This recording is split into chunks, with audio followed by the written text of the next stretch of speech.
কাঁদামাটির গন্ধ মেখে যে হাত একদিন প্রতিমা গড়ত, আজ সেই হাত কাঁপে বয়সের ভারে। কিন্তু থামেনি শিল্প, থামেননি হরিপদ পাল। আজ ঢাকার বুকে সম্মানিত হলেন সেই হাত, যে হাত কাঁদা থেকে জন্ম দেয় দেবী দুর্গাকে। বাংলাদেশের প্রতিমা শিল্পের জীবন্ত কিংবদন্তি হরিপদ পাল। 5 দশকেরও বেশি সময় ধরে তিনি নিষ্ঠা আর মমতায় গড়ে চলেছেন দুর্গা, কালী, সরস্বতী। তার আঙুলের ছোঁয়ায় মাটির অবয়ব পায় প্রাণ, রং আর কারুকাজে ফুটে ওঠে দেবীর মুখ। কিন্তু সময় থেমে থাকে না, বয়সের ভারে আজ নুয়ে পড়েছে শরীর।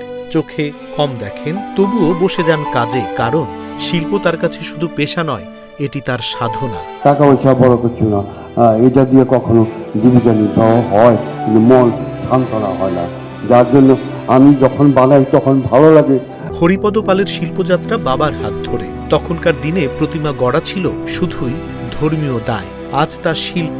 আর এই রূপান্তরের অন্যতম কারিগর তিনি নিজে। বাঁশ, খড়, পাট আর এঁটেল মাটি দিয়ে কাঠামো তৈরি, এরপর একে একে প্রলেপ, শুকানো, ঘষা, রং, চক্ষুদান। প্রতিটি ধাপে লুকিয়ে থাকে শত বছরের পরম্পরা, থাকে নিখুঁত মাপযোগ আর গভীর মনোযোগ। আমি যখন বানাই তখন ভালো লাগে। আমি তাকে ডাকছি, আমি ছিঁড়ে দেখেছি শাহজাল মাজালে শাহপাড়ার বাবা, তোমার এখানে এসেছি, তুমি আমার সম্মান রক্ষা করো। বর্তমানে সংকটে এই ঐতিহ্যবাহী মৃৎশিল্প। কারিগররা পেশা বদলাচ্ছেন, হারিয়ে যাচ্ছে সূক্ষ্ম কাজের ধারা। ঠিক এই সময়ে হরিপদ পালের মতো শিল্পীরা হাল ধরে রেখেছেন। তিনি শুধু প্রতিমা গড়েননি, গড়েছেন শিষ্য, শিখিয়েছেন মাটির সঙ্গে কথা বলতে হয়, দেবীকে শুধু বানালে হয় না, তাকে অনুভব করতে হয়। আমি সবসময় বলি, আমাকে অসুস্থ করো না, আমি যেন তোমাকে বানাতে পারি। যতক্ষণ আমি বানাতে পারি ততক্ষণ আমাকে রেখো, আর বানাতে না পারলে তুমি আমাকে নিয়ে যেও। তার কাজের স্বীকৃতি এবার এলো জাতীয় পর্যায়ে। বাংলাদেশ জাতীয় কারুশিল্প পরিষদ তাকে দিল ক্রাফট ভিলেজেস আজীবন সম্মাননা 2026। এই সম্মাননা শুধু একজন ব্যক্তির নয়, এটি পুরো প্রতিমা শিল্প সম্প্রদায়ের, যারা নীরবে নিভৃতে বাংলার লোকজ সংস্কৃতিকে বাঁচিয়ে রেখেছেন যুগের পর যুগ।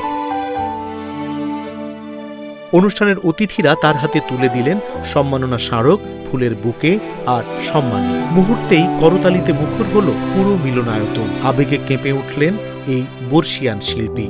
অনুভূতি জাগৃত করে ঈশ্বরের আল্লাহকে পাওয়ার একটা সুযোগ করে দিন, এইটি আমার আকাঙ্ক্ষা।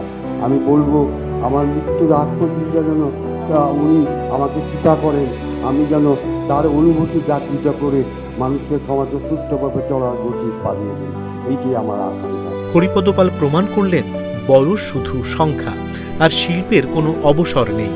যতদিন এই বাংলায় দুর্গাপূজা হবে, যতদিন ঢাকের বাদ্যি বাজবে, ততদিন বেঁচে থাকবেন হরিপদ পালের মতো শিল্পীরা, মাটির ঘ্রাণে, রঙের আঁচড়ে আর ভক্তের চোখের জলে। কারণ তারা শুধু প্রতিমা গড়েন না, তারা গড়েন আমাদের সংস্কৃতি, আমাদের পরিচয়। আর সেই পরিচয়কে সম্মান জানানো মানে নিজের শেকড়কে সম্মান জানানো।